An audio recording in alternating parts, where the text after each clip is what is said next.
Hey, this is Pastor Michael Yuricha, and I want to invite you to hit that like and subscribe button and drop us a comment if you will. Don't forget to hit the notification bell so you receive all of our updates. God bless you. Come on, let's get to the Word. So throughout the years, there have been many objections suggested concerning the resurrection of Jesus Christ. Here are the main three. Number one, we just talked about it. He died, but his body was stolen. That was the first lie created. Later came the other two.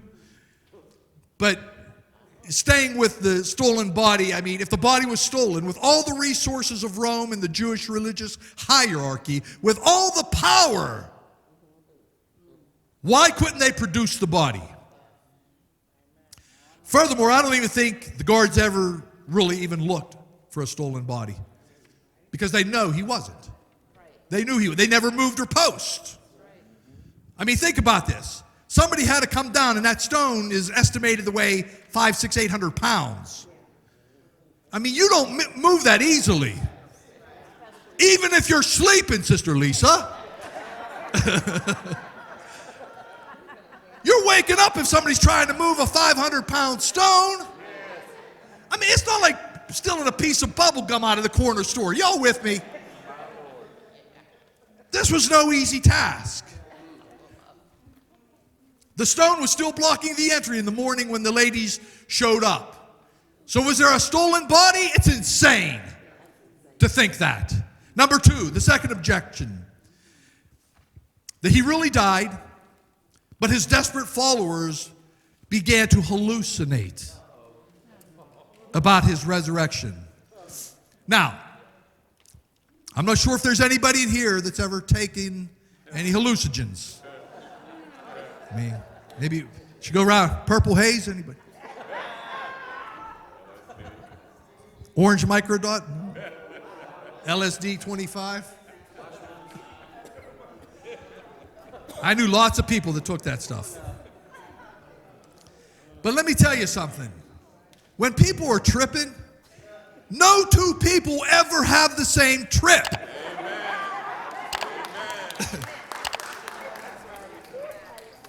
They never have the same. They don't hallucinate the same. They see different things. I've been told a lot of stories. Are you hearing me? Some see mushrooms growing. Some see spaceships flying around. Some see dogs talking to them. But to call it a hallucination, you can't get two people to see the same thing.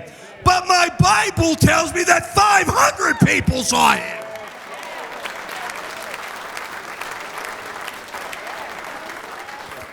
Hallucinations. Crazy talk. Third objection. He didn't really die on the cross, but just swooned on the cross. And when he got into the nice cool tomb, he was resuscitated. That's a theory that goes around today. It's called the swoon theory. It is. This is what 1.5, 1.8 million or billion Muslims believe. That's part of their theology because they believe that Jesus lived. They believe he was a prophet, but they believe that he never died on the cross. That when he laid in the tomb, he woke up, I guess, a couple days later and moved on.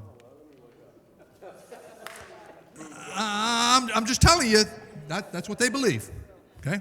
However, history and science proves otherwise. Let me tell you something. The Romans knew how to crucify somebody. Jesus and the two criminals that were hung on the cross wasn't their first rodeo. They had been crucifying people for decades and decades and decades. They had performed thousands of crucifixions. If you study the Appian Way was the main road that went into Rome. Historians write there was like 6 6,000, did you hear me? 6,000 crosses that lined the Appian Way with people hanging on them, walking into Rome. Because they wanted to make sure when you're going into Rome, you knew who was in charge. Are you hearing me? That was like their billboard advertising. So the Romans knew how to crucify somebody. And remember, listen, the very beating that Jesus took, even before he ever got to the cross, was enough to kill most people. Because everybody wasn't beaten before they went to the cross. But listen to somebody. Prophecy had to be fulfilled. Well, you should be shouting right there. Because by his stripes, we're healed. So Jesus, while he was beaten, this is for a healing for my saints in the 21st century. My God. Let's look at the Gospel of John, chapter 19. This is the crucifixion, verse 31. It says, now it was the day of preparation, and the next day was to be a special Sabbath, because the Jewish leaders did not want the bodies left on the crosses during the Sabbath. They asked Pilate to have the legs broken and the bodies taken down. The soldiers therefore came, and they broke the legs of the first man who had been crucified with Jesus, and then those of the other. But when they came to Jesus and found that he was already dead, they did not break his legs. Verse 34, instead, one of the soldiers pierced Jesus' side with a spear, bringing don't miss this, a sudden flow of blood and water. The man who saw it has given testimony, and his testimony is true. He knows that he tells the truth and testifies so that you also may believe. These things happened so that the scripture would be fulfilled.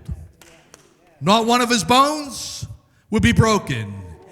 And as another scripture says, they will look on the one they have pierced. It's coming. Yes, sir. One day, Jesus is going to stand there. Whoa, and the Jews are going to look and they're going to mourn. So the Roman executioners saw that the other two crucifixion victims were still alive. They broke their legs and would no longer to be able to push them up on the cross.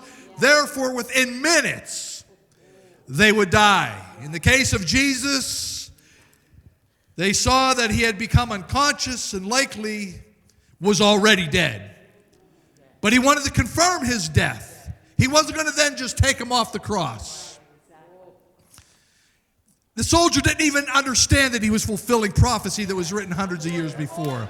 But he took the spear and he jammed it up underneath his rib, and he hit what's known as the precardial sac, resulting in a flow of both blood and water. Honey, when blood and water come out your body, baby, you're dead. You're not asleep. You're not swooning.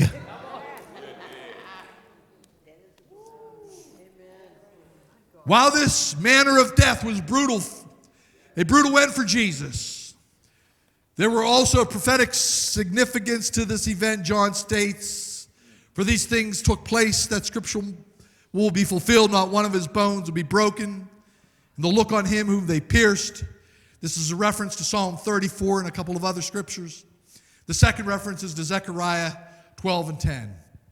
Both were written hundreds of years before the crucifixion of Jesus Christ. Hey, this is Pastor Michael Yuricha, and I hope you enjoyed today's short word.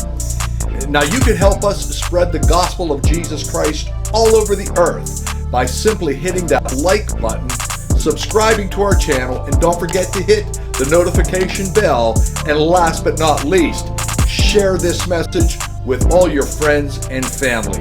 Well, God bless you, and Maranatha. Jesus Christ is coming soon.